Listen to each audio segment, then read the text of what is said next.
After months of being pushed away, ignored, and treated like an inconvenience in my own marriage, I made one quiet decision that changed everything. I didn't argue. I didn't announce it. I didn't even warn her. I simply erased the one day that was supposed to belong to us. And when my wife finally realized what I had done, it was already too late. For almost a year, my wife Emily had been distant. Not angry, not dramatic, just absent. She came home late, always tired, always busy. Conversations turned into one-word replies. Touch became rare. Even eye contact felt like something I had to earn. Every time I tried to talk, she said the same thing. Not now. I'm exhausted. At first, I told myself it was work stress. Then I blamed myself. Maybe I wasn't exciting anymore. Maybe I wasn't enough. But the rejections kept stacking up. Date night? I already made plans with coworkers. A weekend away? You know I hate traveling right now. A simple hug? She'd gently step back like I was asking for something unreasonable. Still, I stayed. I cooked. I cleaned. I waited. I hoped. Our 10th anniversary was coming up. 10 years. A milestone I had been quietly planning for months. I had booked a small lakeside hotel, reserved the restaurant where we had our first real date, even bought a necklace I knew she once pointed out in a store window. I wanted this day to remind her of us, of what we used to be. 2 weeks before the anniversary, I finally told her. I showed her the reservation. I tried to sound excited, not desperate. She barely looked up from her phone. That weekend? She said. I think I already told you. My department is doing a retreat. I can't cancel. I stared at her. It's our anniversary, Emily, 10 years. She sighed, annoyed, like I had just asked her for something selfish. You're being dramatic. We can celebrate another time. Another time. The same words she had used for months. Something inside me went quiet. That night, while she slept, I opened my email and canceled everything.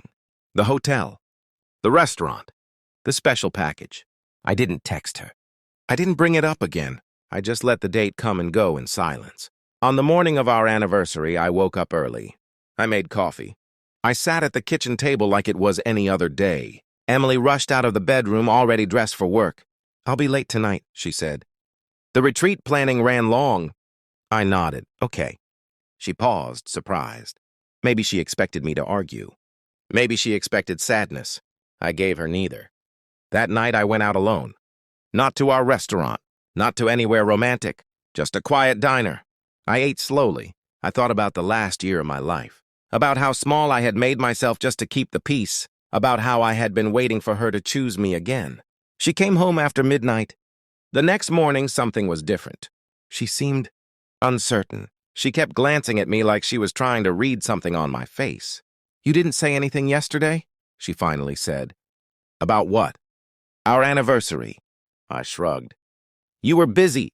She frowned. You didn't even try to remind me. I looked at her then. Really looked. I did. You just didn't care. The words hung between us, heavy. For the next few days, she became strangely attentive, asking if I wanted dinner, texting during the day, sitting closer on the couch. It was like she suddenly remembered she had a husband. But something had already shifted inside me. I wasn't angry. I wasn't hurt anymore. I was done waiting. A week later, she finally asked, Did you actually plan something for our anniversary? Yes, I said calmly. Her eyes widened. What do you mean, yes? I had a trip booked, dinner, a gift. I canceled it. Her mouth opened slightly. You canceled it? I nodded. I didn't see the point. For the first time in a long time, she looked shaken. Why wouldn't you tell me? She asked. Because every time I ask for you, you reject me, I said. I wanted to see what would happen if I stopped asking. Silence filled the room. She sat down slowly, like the weight of my words had finally reached her. I didn't know you felt this way. I almost laughed. I've been telling you for months. You just never listened. That night she cried. She said she didn't realize how far she had pushed me away. She blamed work, stress, burnout. She said she thought I would always be there no matter what, that she didn't think one missed anniversary could matter so much. But it did. Not because of the day itself, but because of what it represented. I told her something I had never said out loud. When you stop choosing your partner, they eventually stop choosing you too. The days that followed were tense. She tried harder than she had in a Year. Compliments, touch, plans, apologies. But the power dynamic had changed. I wasn't chasing anymore. I wasn't begging for scraps of attention. A month later, I made another decision. I told her I wanted space. Not a dramatic fight, not a screaming match. Just honesty. I don't know if I can keep living in a marriage where I feel invisible, I said. She panicked. Promised change, promised therapy, promised effort, and maybe she meant it. Maybe it was finally real. But here's the truth no one talks about. Sometimes, the moment your partner finally wakes up is the moment you've already emotionally walked away. Canceling our anniversary wasn't revenge in the loud, dramatic sense. It was quiet. It was controlled. It was me choosing myself for the first time in years. And when my wife finally realized what she had lost, not the trip, not the dinner, not the gift, but the man who used to try so hard to love her, she understood something far more painful than any argument. Like and subscribe my channel.